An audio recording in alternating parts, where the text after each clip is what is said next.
Why do they stimulate that neural pathway? Because after they're exploited, they want to make sure they're not exposed.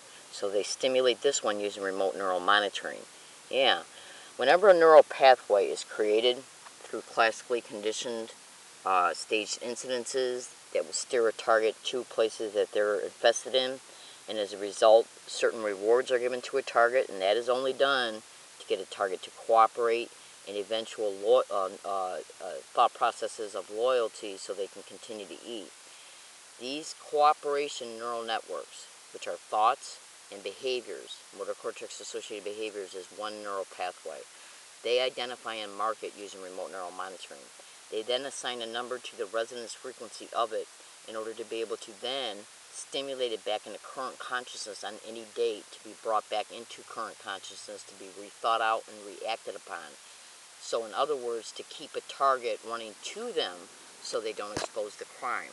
And this is literally what is done to organized gang stalking targets.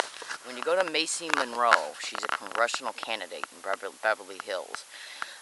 On her webpage, and the number 2 of her priority list is to ban and create legislation to ban satellite technology that is used. Non-consensual human experimentation is also listed. But understand this, that satellite technology is remote neural monitoring. Go to YouTube and type in John Hall satellite terrorism. Remote neural monitoring is mentioned throughout it. Google remote neural monitoring. And you'll be able to clearly see that Macy Monroe even calls it slavery. Okay, because that's exactly what it is.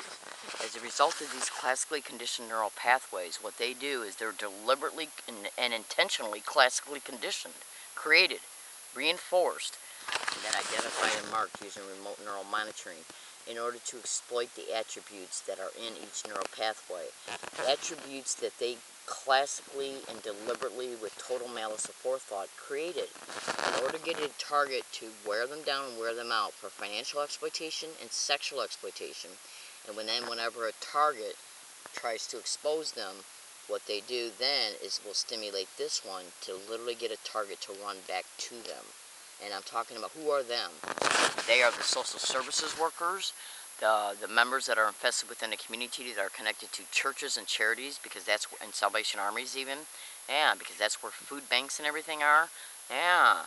Bridge cards, social services, bridge cards are food stamp cards, and this is how they operate. The whole goal is total financial exploitation, and if you don't believe financial exploitation is not part of human trafficking, and Medicare fraud is not financial exploitation, then I strongly suggest you Google Medicare fraud and sexual exploitation, human trafficking, and see the financial recipe. The hate dissemination comes first, okay, because that's what wears the target down to break them down, the victimization. And it's combined with the financial destitution. A target calls 911, they come out and pick up a target, take them to the hospital, and that's what a Medicare is exploited. They then release a target from the hospital broke, yeah, and then we'll stimulate this neural pathway to get the target to literally run back to the very places that they're infested in, so they can eat.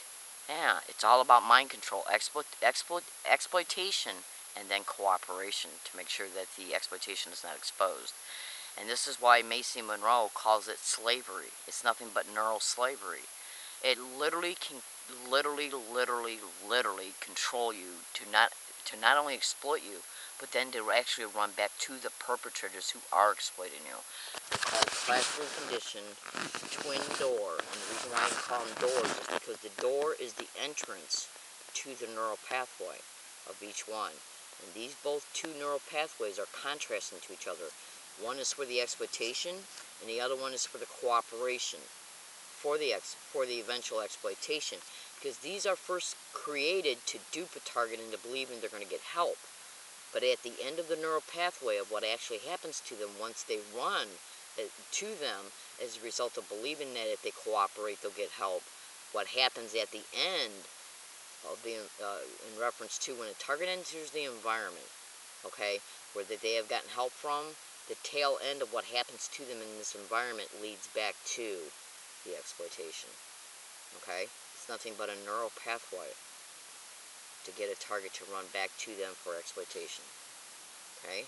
Neural slavery, remote neural monitoring, and this is literally what they're attempting to literally attempt to do. This is what